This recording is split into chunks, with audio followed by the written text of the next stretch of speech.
Hi viewers, today we're looking at the time format function in Mysql Workbench. First of all, we start by entering select,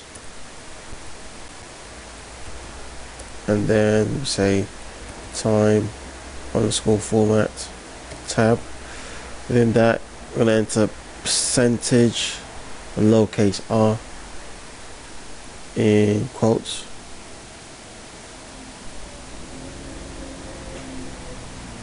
From dual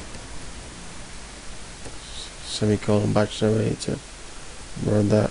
Sorry, missed up first bit. You got to put in the expression, which I'm going to put in as the current date and time, and run that and see what it comes up with. So as you can see, lowercase percentage lowercase r comes up with the date, the time as AM and PM.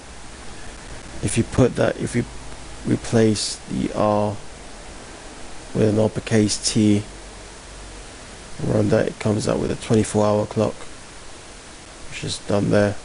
That's the time format function in MySQL Workbench.